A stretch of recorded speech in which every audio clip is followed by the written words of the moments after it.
ये हैं अरुण गोस्वामी। आप लोग देखते होंगे ये चर्चित चेहरा, ये जबरदस्त चेहरा पूरे देवी पाटन मंडल में, पूरे कह सकता हूँ यूपी में, पूरा मतलब गोंडा डिस्ट्रिक्ट, हमारा डिस्ट्रिक्ट महान बनाया। ये हैं अरुण गोस्वामी। 95% स्कोर पाकर अपने माँ बाप गुरुजन का नाम किया। ये ऐसा स्टूडेंट था कि पूरी क्लास में ऐसा फेसिफाई, ऐसा सूती तरीके से बैठता था कि इसको एक तरीके से बहुत लोग बोली मारते थे, कैसे कपड़े पहनते हो, क्या करते हो। लेकिन ये स्टूडेंट कभी अपने आप पे कभी ग्लानि नहीं महसूस किया, ऐसा फील नहीं महसूस किया। तो हर स्टूडेंट से ये बताना चाहता हूं कि ना किसी से, बस माइंड से काम, दिमाग से काम अपने अंदर लो, और कोई ऐसा स्ट्रगल नहीं है, कोई संघर्ष तो हर लोग करते हैं, मेहनत हर लोग करते हैं, टॉपर एक लोग बनते हैं। बिल्कुल अरुण गोस्वामी से मिलेंगे, ऐसा चेहरा कैसे आया भाई का, देखता हूँ। सर के पास विजय भाई लेकर आए, तो यहाँ सर ने बताया पढ़ना कैसे हो, पढ़ना क्या है।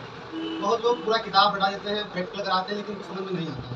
लेकिन सर ने पूरा व्यवहारिक तरीका से पढ़ाया, मैथ, साइंस, इंग्लिश, और आप लोग जानते हैं हिंदी का मॉडल पेपर सॉल्व कराया, इंग्लिश का सॉल्व कराया, सामाजिक विज्ञान का मैप पूरा सर ने पढ़ाया, और बताया कैसे पढ़ना है, कब पढ़ना है।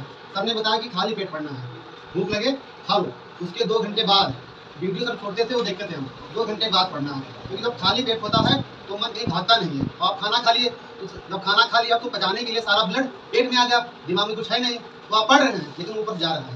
सर ने बताया। तो पहली बात आपको नोट करना है कि भूखे पेट पढ़ना है, ये नहीं कि बिल्कुल ना खाएं, हल्का खाना है। सुबह उठे नाश्ता की, ज़्यादा नहीं खाना है, थोड़ा खाना है, फिर पढ़ना है 4 घंटे, फिर 10 बजे बाद 10 बजे तक आप फिर नाश्ता वास्ता करें, कुछ खाएं, फिर 2 घंटे बाद रेस्ट लें। और जो पढ़ें आप 4 घंटा ना, उसको सोचना है यहाँ पर। जैसे आप जब आप बैठे हैं तो आपका दिमाग शांत नहीं है, समझे था कि दिमाग भी शांत नहीं रहता है, वो चुपचाप नहीं बैठता, उसके बाद थॉट आते रहते हैं। तो जो थॉट आए वो आपकी पढ़ाई के संबंधित आए, इससे जो पढ़ें आप वो दिमाग में रिकॉल हो। फिर जब रिकॉल हो जाए फिर आप लंच करें, फिर लंच के बाद आपको फिर रेस्ट लेना है, फिर उसके बाद आप लिखें जो पढ़े हैं आप, रिकॉल हुआ फिर लिखें आप उसको कि क्या हमने पढ़ा है। जब लिखेंगे आप तो पूरा 100% आपको हजम हो जाएगा। उसके बाद शाम को नया टॉपिक लें, तो नया टॉपिक लें तो फिर आपको खाली पेट ही पढ़ना है 2 घंटे, ज़्यादा नहीं। वो लोग 4 घंटे 5 घंटे पढ़ लेते हैं, हजम कुछ नहीं होता है। इससे यहाँ पेट हजम करते हैं ना, वहाँ यहाँ भी हजम करना रहता है। तो इसको भी पूरा, उसके बाद आपको पंचौरा नहीं करना है कि फलाने पढ़ दें, धमाके पढ़ दें, सब समझ नहीं। अपने पर ध्यान देना है, बस खुद को बेहतर बनाना है, और दूसरे से कंपेयर ना करें। कोई कुछ बोले दूसरे से कंपेयर ना करें, और जो सर बोले वो होमवर्क जरूर करें। आप लोग होमवर्क नहीं करते, हम भी कुछ दिन नहीं किए, लेकिन सर ने उनको डांटा, उन्होंने सोचा कि नहीं गलत कर रहे हैं, तो हमने फिर होमवर्क करना शुरू किया। जो पढ़ाएं आप, हम देखते हैं, हम यहाँ पर याद करते हैं, जैसे आप लोग याद कर रहे हैं इस टाइम, हम भी यहाँ याद करते थे। जब आए तब जल्दी जल्दी याद करें, कुछ याद ना हो फिर तो डांटे सर, हमने सोचा कि नहीं गलत है। तो फिर घर पर पूरा इसे एक डायरी लो, आप लोग ना लो डायरी तो काफी मत, पूरा सुबह उठे आप पूरा शेड्यूल बनाओ कि क्या करना है, क्या पढ़ना है, कौन सा टॉपिक पढ़ना है, आज कौन सा टॉपिक। पूरा चैप्टर नहीं पढ़ना है, वो लोग लिखते हैं कि आज ये पूरा खत्म चैप्टर, वो नहीं। चैप्टर के अंदर जो टॉपिक होते हैं, 5 टॉपिक 6 टॉपिक होते हैं ना, उनमें से 2 टॉपिक लो हर विषय का, या 1 टॉपिक लो, और टॉपिक वाइज पढ़ो। और फिर से हफ्ते के बाद ना उसको रिवीजन भी करें आप। अगर रिवीजन नहीं करेंगे ना तो पढ़ते चले जाएंगे, फिर आपको फिर पढ़ना पड़ेगा, तो आपको फिर लंबा समय लगेगा। और रोज एक बात और है, देखो पेपर देने के दौरान बहुत लोग कैसे कॉपी लिखते हैं, इसके बारे में जानेंगे कि कैसे कॉपी लिखते, ये आपको बताएंगे।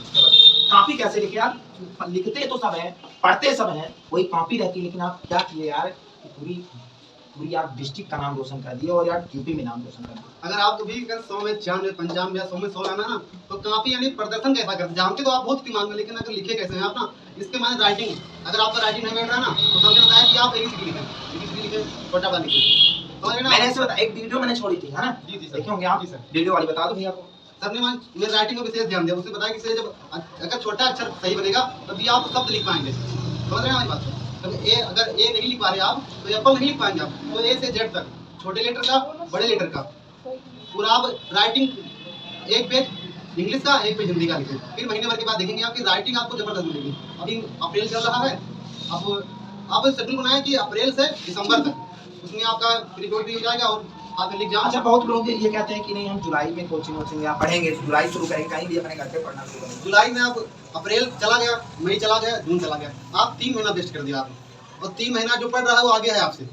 आप सोच रहे हैं कि हम जुलाई में खत्म कर लेंगे, लेकिन जब सिलेबस आपका बढ़ जाएगा तो आपके दिमाग में स्ट्रेस, चिंता आ जाएगी कि अभी बहुत पढ़ना है। पहले आप सहज विषय पढ़ें जो सरल है, हिंदी हुआ, उसके बाद आप फिर मैथ पढ़ें, फिर उसके बाद थोड़ा कला अब बहुत लोग पूछते हैं कि कला कला नहीं पढ़ते हैं, कला बनाएं रोज आधी घंटा के, जो कला लिए हैं वो कला जरूर बनाए रोज आधी घंटा, क्योंकि अगर रोज बनाएंगे ना तो आपको एग्जाम में कोई दिक्कत नहीं पड़ेगी। वो लोग सोचते हैं कला इसे 600 का विषय होगा ना तो 500 आपको पढ़ना है, लेकिन जो कला है वो 100 नंबर का है, पूरे 100 नंबर का। और आप अगर रोज आधी घंटा दें उसमें, रोज का रोज आधी घंटा दें तो 100 में 100 आप पा सकते हैं, क्योंकि वो भी आपके क्षेत्र में जुड़ता है। ये लोग नहीं समझते बात को, वो लोग सोचते हैं कि जो मतलब पढ़ना है हर वही पढ़ेगा। सब्जेक्ट को टाइम दे, हर रोज, हाँ सर, रोज हर विषय को रोज हर विषय को टाइम दें। चाहे आप 2 घंटा पढ़ें, लेकिन उसमें आपका सब विषय होना चाहिए। आप इसको न चढ़ें, लेकिन वो भी ध्यान से पढ़ें। और आज मनन पर ध्यान दें, पढ़े आप तो सोचें कि हमने क्या पढ़ा है। दिमाग में कोई अलग बात से आप पढ़ रहे हैं यहाँ पर, तो दिमाग अलग चल रहा है, वो नहीं है। आप फ्री माइंड से पढ़ें, थॉटलेस माइंड है आपका, तभी आपको याद होगा।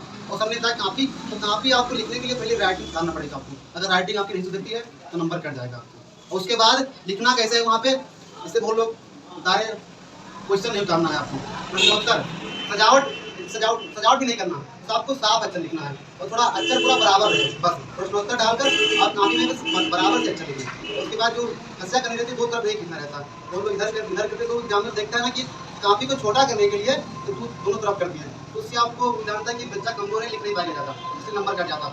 आप एक साइड हंसा करें और अच्छे से लिखें, बस नंबर आपको पूरा मिलेगा। ठीक है, जबरदस्त।